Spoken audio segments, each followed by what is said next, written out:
Hi guys, miss you movie review అనమాట. Sorry guys, review కొద్దిగా late అయింది. So movie విషయానికి వచ్చేస్తే మూవీ గురించి మాట్లాడాలి అంటే ఓకే గైస్, బాగుంది. చిన్న నరేటెడ్ స్క్రిప్ట్ తో ఒక సింపుల్ వే తో మూవీ మేకింగ్ చేసిన ఫీలింగ్ అయితే కలిగింది అనమాట. చాలా సింపుల్ గా ఉంది మూవీ చూడటానికి ఎంత బాగుందో సేమ్ అలాగే ఒక మంచి ఫీల్ గుడ్ మూవీ లాగైతే అనిపించింది. నాకెందుకో సిద్ధార్థ్ గారు చాలా రోజుల తర్వాత తన బ్యాక్ లవ్ స్టోరీస్ తో మంచి కంబ్యాక్ అయితే వచ్చినట్టు ఫీల్ అయితే కలిగింది అనమాట. నాకు పాత సిద్ధార్థ్ గారిని చూసిన ఫీలింగ్ అయితే కలిగింది ఈ మూవీలో. అంత మంచిగా అనిపించింది.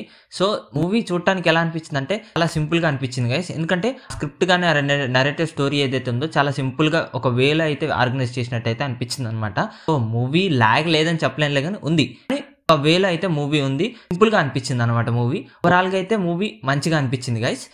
మూవీకి ప్లస్ నాకు అనిపించింది అంటే సిద్ధార్థ్ గారి యాక్టింగే. నాకు అదే అనిపించింది. చాలా రోజుల తర్వాత సిద్ధార్థ్ గారు మంచి కంబ్యాక్ అయితే అనిపించినట్టు అనిపించింది ఈ మూవీలో. మూవీ ప్లాట్ విషయానికి వచ్చేస్తే మా హీరో సిద్ధార్థ్ వచ్చేసి నార్మల్ గా ఒక లైఫ్ ఎంజాయ్ చేద్దాం అన్న చిల్ మూడ్ లో ఒక రైల్వే స్టేషన్ లో తనకు అనుకోని ఒక అనానిమస్ ఫ్రెండ్ అయితే కలుస్తారు. సో తనతో పాటు బెంగళూరుకి అయితే వెళ్తారనమాట. అక్కడ అనుకోకుండా హీరో అయితే ఉంటారు, ఒక కెఫేలో అయితే మీట్ అవుతారు. సో అది అనుకోకుండా మీట్ అయిన సిచ్యువేషన్ వీళ్ళకి ఒక సపరేట్ లింక్ అయితే స్టోరీ అయితే ఉంటది అనమాట. సో అది మూవీ ఎలా వెళ్తుంది అనేది మూవీ ప్లాట్. అనిపించి ఎక్కువ ఇస్తే స్పాయిలర్స్ వస్తాయి. సో ఓవరాల్ గా అయితే క్యారెక్టర్ బాగుంది మూవీలో. సిద్ధార్థ్ గారిది ఒక డిఫరెంట్ గా ప్లే చేసినట్టు అయితే అనిపించింది అనమాట. సో ఫస్ట్ హాఫ్ ఎలా ఉంటది అంటే మొత్తం ఒక డిఫరెంట్ అయితే వెళ్ళిపోతూ ఉంటది మూవీ, మనం ఎక్స్పెక్ట్ చేయలేని విధంగా.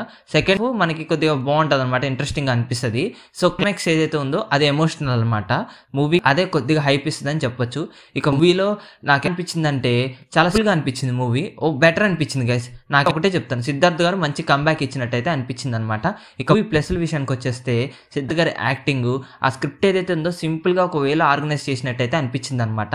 దాంతో యాక్టింగ్ వైజ్ సిద్ధార్థ్ గారికి అదిరిపోయింది ఇందులో. ఇక స్టోరీ లెక్క ఉన్నా కూడా ఒక ట్రాజడీ స్టోరీ లాగైతే అనిపించింది. చేసిన రోల్ ఏదైతే ఉందో అది సిద్ధార్థ్ గారికి ఒక ప్లస్ అని చెప్పొచ్చు ఈ మూవీకి. ఇక మైనస్ల విషయానికి వచ్చేస్తే అంత పెద్దగా అయితే ఏమనిపించలేదు. సో ఫస్ట్ హాఫ్ దగ్గర కొద్దిగా నరేట్ చేసిన ఏదైతే ఉందో ఆ ప్లేస్ కొద్దిగా లాగ్ అనిపించింది. దాంతో అదర్వైజ్ ఓకే గైస్. సాంగ్స్ విషయానికి వచ్చేస్తే బాగుంది, సాంగ్స్ కూడా ఇక మంచి ఫీల్ అయితే అనిపించింది అనమాట. ఇక ఓవరాల్ గా బీజిఎమ్స్ కూడా అంత అయితే ఏం లేదు కానీ ఓకే. నాకు బస్ ట్రాక్ ఏదైతే ఉందో అది కొద్దిగా నైస్ అనిపించింది. సిద్ధార్థ్ గారికి హీరోయిన్ కి మధ్య అక్కడ ఏదైతే ఉందో ఆ ట్రాక్ కొద్దిగా మంచి కామెడీగా, దాంతో పాటు ఒక మంచి వేల అయితే వెళ్ళింది అనమాట. సో అక్కడ ఉన్న బీజిఎం ఏదైతే ఉందో మూవీ కొద్దిగా బాగానే అనిపించింది. సో ఓవరాల్ గా మూవీ అయితే సింపుల్ గా చెప్పాలి అంటే ఒక సింపుల్ స్టోరీ నరేట్ చేసిన విధంగా ఒక వేల అయితే వెళ్ళింది. సో సిద్ధార్థ్ గారు ఒక మంచి కంబ్యాక్ అని చెప్తాను ఈ మూవీతో. మొత్తం ఓల్డ్ స్టైల్ సిద్ధార్థ్ గారిని చూసిన ఫీలింగ్ అయితే కలిగింది అనమాట. సో ఓవరాల్ గా అయితే మూవీ ఓకే గైస్, బాగానే అనిపించింది. నేను దీనికి రేటింగ్ వచ్చేసి 5 అయితే 2.9 అయితే ఇస్తాను.